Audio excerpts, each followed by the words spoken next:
Lado Solidário é ele, Gilberto Carvalho.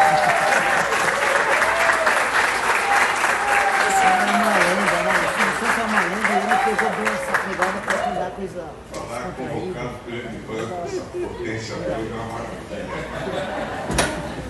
Obrigado, Igor. Queridas amigas, queridos amigos, vocês não sabem como eu estou feliz, por muitas razões, de estar aqui no meio de vocês. Vou explicar daqui a pouco, quero cumprimentar cada um de vocês aqui presentes, especialmente o pessoal que integra as 4 redes. Como vocês sabem, está havendo aqui um encontro das 4 redes de professores, funcionários, universidades, que fazem um trabalho importantíssimo de nos ajudar a desenvolver, acompanhar, incubar, funciona, os empreendimentos de economia solidária, as redes e assim por diante. Então, vocês são os construtores desse encontro. Quero cumprimentar pela iniciativa e pela presença, pelo esforço que fizeram de vir de cada canto do país, muitas vezes a custas próprias, para esse encontro. Quero cumprimentar essa mesa maravilhosa aqui. Me permitam saudar a minha querida Poliana. Eu conheci essa moça, ela era uma menina ainda, em 2003, né, Poliana?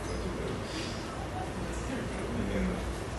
Ela apareceu lá em Brasília levando os cartões do Bolsa Família, que as famílias de Pombal estavam devolvendo.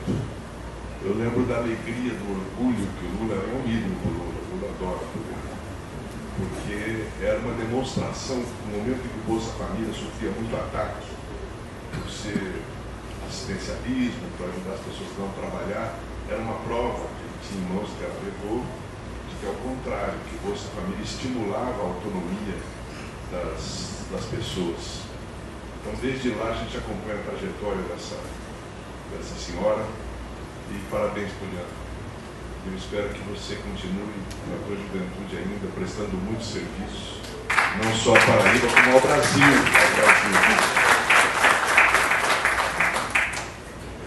Quero dizer que eu não estou sozinho aqui, da minha equipe lá de Brasília. Está aqui a nossa Renata, que é diretora da área de projetos e formação, a Adriana,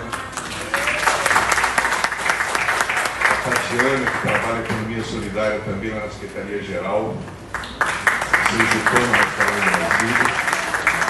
tem aqui a Adriana da FINEP também, que está nos acompanhando, está nos ajudando, assim como a Lidiana, não sei se a Lidiana está aí, a Malu, que fazem parte de uma coordenação nacional de formação para agentes de economia solidária.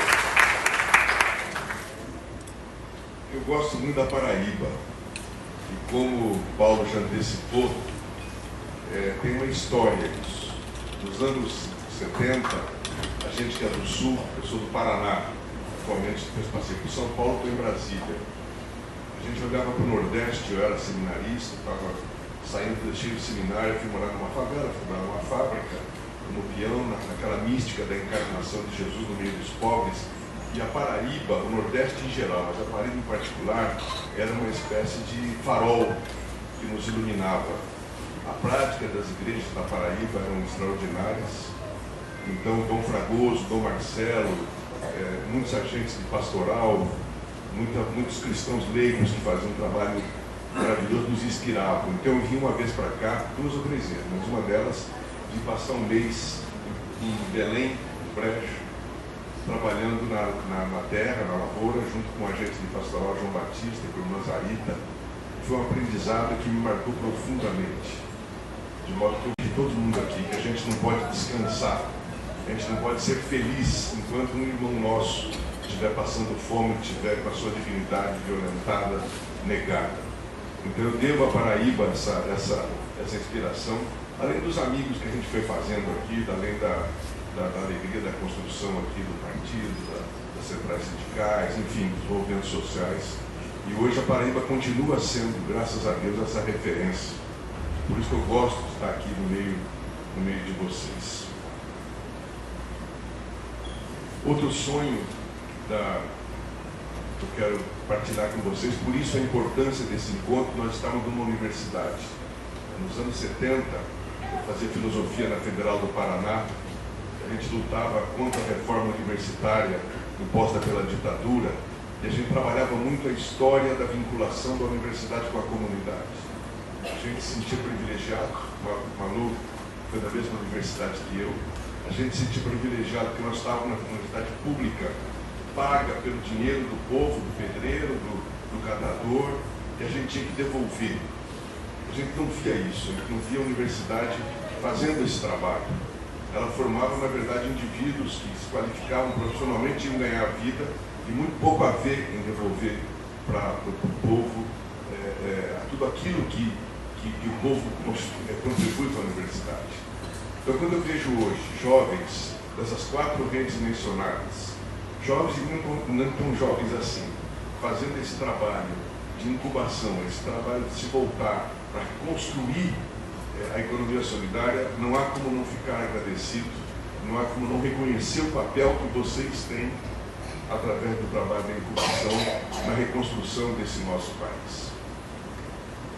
Pessoal, eu fiquei muito impressionado com a frase que a nossa Josi falou aqui, que às vezes a gente pede pelo amor de Deus para que nos enxerguem. Essa frase ela tem uma dramaticidade, ela tem uma importância muito grande. Vou tentar falar um pouco sobre isso.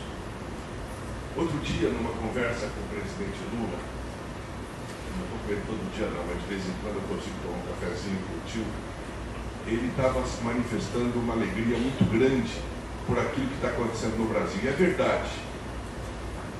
Depois do desgoverno, da destruição, da morte, que aquele governo miserável nos deixou, no ano passado, nós estamos reconstruindo o país. Então, todos os dados, os grandes economistas estão um pouco assustados, como é que o PIB está crescendo mais do que era esperado. Os empregos estão melhorando, estão aumentando.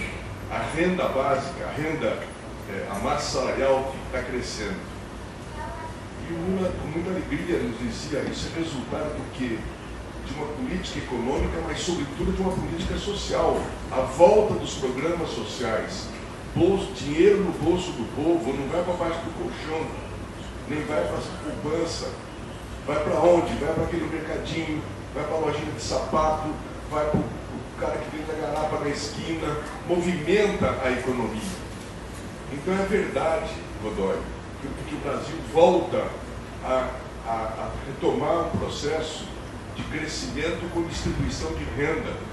Eu tenho certeza, e isso nos dá uma alegria imensa em dizer que daqui no máximo 2 anos, de fato, nós vamos sair de novo do mapa da fome, como saímos lá em 14. Isso é muito importante. Isso nos enche de alegria. Agora, não custa lembrar que nós já vivemos isso no Brasil uma vez. Lá em 2003 fizemos a mesma coisa. Fizemos um trabalho extraordinário, com muitos erros, com muitos limites, mas colocamos o Brasil numa posição que nos dava orgulho. No entanto, apesar de tudo isso que nós fizemos, de repente veio um golpe, e a primeira atitude desse golpe foi colocar a lei do teto de gastos, ou seja, acabar com o dinheiro para os pobres, porque os bancos continuaram recebendo, não tinha teto nenhum para pagamento de juros e tal, era dinheiro para a saúde, para a educação, dinheiro para todas as ações sociais e tal, que se acabaram. E nós vimos o que aconteceu, de repente, nosso povo que estava finalmente tendo a sua dignidade reconhecida, volta para a miséria. Eu sempre digo, nós, militantes, com o golpe, ficamos tristes, deprimidos muitas vezes, mas o povo foi muito pior. O povo voltou a ter fome, desespero, essa tragédia toda, além do ódio que se plantou nesse país, que separa irmãos, famílias, etc. e tal, essa desgraça que eles fizeram. Então a gente tem que perguntar assim, peraí, vale a pena fazer de novo o que nós estamos fazendo? Se daqui a pouco acontecer de novo um golpe ou uma tomada de governo por parte daqueles que são contra o povo, embora digam o contrário, falem muitas vezes de uma fé, de uma moral, que na prática é outra coisa, é farisaísmo puro. Vale a pena? Qual é o antídoto? Qual é o remédio que nós temos para que isso não volte a acontecer? Pois bem, ontem, Juliana, nós somos em vez de São Rafael. Né? Apesar do Daniel, aquilo é bonito pra caramba. O que é aquilo? É uma comunidade que decide tomar a vida nas mãos, uma longa raiz lá atrás, de igrejas, de movimento sindical, de militância política, de criatividade, que foi crescendo e que foi se organizando. Então é como um tecido. Eu estava olhando essa toalha aqui, estava impressionado de ver, pensando o trabalho que dá fazer uma toalha dessa. E como cada rodinha dessa aqui, sozinha, não seria nada. Mas quando elas se juntam, elas criam essa toalha maravilhosa que está aqui. Linda toalha. A vida nossa, a vida em São Rafael, pode ser linda também quando a gente faz isso, quando a gente trabalha muito, quando a gente se junta. E o povo daquela comunidade se junta. É no banco comunitário, é na rádio, é nos trabalhos mais diversos, na padaria e assim por diante. Aquilo é perfeito? Claro que não. Deve ter fofoca pra caramba, deve ter problema pra caramba, disputa. O ser humano, eu sempre digo, o desgraçado da pecado original acabou com a nossa vida, né? Porque o ser humano não é fácil. Mas São Rafael é um exemplo de possibilidade que nós temos de fazer no Brasil uma coisa diferente. De construir de fato uma sociedade que tenha organização, que tenha consciência de classe, consciência dos seus direitos e que lute por esses direitos. Governo nenhum, vamos botar na nossa cabeça, muda de fato a sociedade. Quem muda a sociedade é a própria sociedade, na luta de classe, na luta por seus interesses. Cabe ao governo, nós que estamos no governo, Juliana e companheiros e companheiras, fomentar, estimular, não atrapalhar a luta social, dar armas na mão do povo. Armas não tiro, porque sem ilusões, sem loucuras, mas a arma da informação, a arma da formação, a arma do fomento. Ontem eu visitei, depois de São Rafael, o Centro de Economia Solidária. Lindo, lindo. Aquelas mulheres heroicamente ali resistindo. Mas se o poder público não fizer mais, se não chegar junto, não vai prosperar. Cooperativa de catadores foi visitada de manhã. No Brasil, quero deixar claro para vocês, no Brasil a situação dos catadores hoje, mesmo das cooperativas, é uma situação de profunda injustiça, porque nós nos gloriamos da economia solidária, achamos a economia solidária um glamour, e na prática estão lá ganhando 300, 400, 500, mil e poucos reais. Isso não é humano. E vejam a contradição. Ao mesmo tempo que nós estamos reconstruindo um país, estamos dando dinheiro pra caramba para o agronegócio, para as indústrias. Eu nem vou combater isso. Mas não dá dinheiro, Poliana e companheiros e companheiras, para empreendimentos de uma nova economia, que não é apenas uma nova economia, que é uma nova proposta de organização da vida, dos valores éticos, dos valores culturais. É uma burrice. Não fomentar esse novo padrão de economia que eu insisto, não é apenas economia, é muito mais a reorganização da vida. Economia solidária, vocês sabem, que o Paul Singer, nosso querido e eterno inspirador, nos dizia: economia solidária é você poder viver no presente os valores de uma nova sociedade que nós queremos construir no futuro. Se a gente não vivencia isso agora, nós nunca chegaremos lá. Economia solidária é semente, é uma forma de você dizer: olha, é possível que haja um empreendimento onde todos tenham a posse dos meios de produção das máquinas, onde todos governem, onde todos repartam de maneira igualitária os rendimentos usufruídos, frutos daquele trabalho. Mas é mais do que isso também. É uma cultura de solidariedade, é uma cultura contra esse ódio que está espalhado por aí, É uma cultura do respeito ao ser humano, do cultivo do ser humano na sua plenitude, para que ele dissege, para que ele cresça em todas as suas potencialidades. Nós estamos batalhando lá no governo federal fortemente para isso, e não é fácil, Leandro. Não é fácil. Eu tenho que ser muito transparente com vocês. O conjunto do governo em geral, e aí vem o grito da Rose, não enxerga-se. Eu não vou enganar vocês. Agora, não adianta ter que chorar. Nós vamos ter que crescer e aparecer. Nós vamos ter que batalhar, nós vamos ter que gritar, nós vamos ter que ousar mais do que ousamos até agora.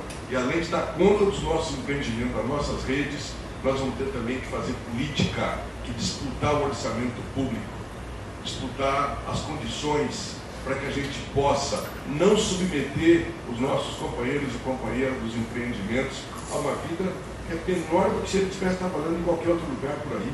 Não pode. É uma contradição dos termos. Então, eu quero já, concluindo a minha fala, dizer o seguinte: primeiro, o papel daqueles que tiveram e têm o privilégio de estar numa universidade, seja como aluno, eu vejo com alegria a presença de uma juventude ali, seja como professor técnico, e que temos esse privilégio de poder fazer esse trabalho, é fundamental. Porque sem assistência técnica, sem formação política, no sentido amplo da palavra, sem formação cidadã, não tem economia solidária que prospere.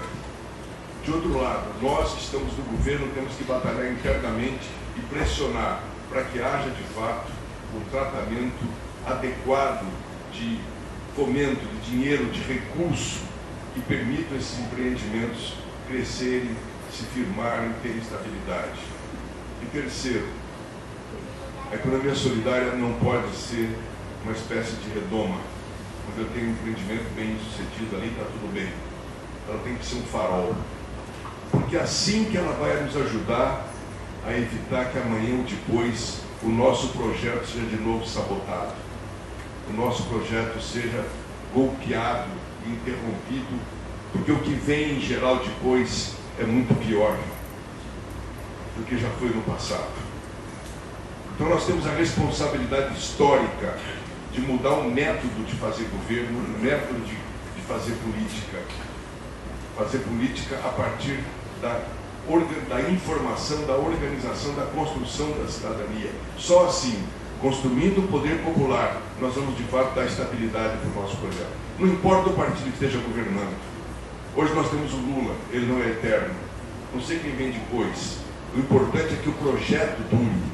O importante é que não se interrompa esse trabalho e que a gente continue construindo muitos São Rafaéis pelo Brasil afora, muitas cooperativas pelo Brasil afora, que a gente consiga montar uma rede de tal modo que ninguém vai derrubar, que ninguém vai fazer inverter esses valores. E aí nós vamos cuidar de fato da nossa gente e construir a sociedade justa, fraterna e igualitária que a gente tanto sonha. Muito obrigado pelo carinho e pela atenção de vocês.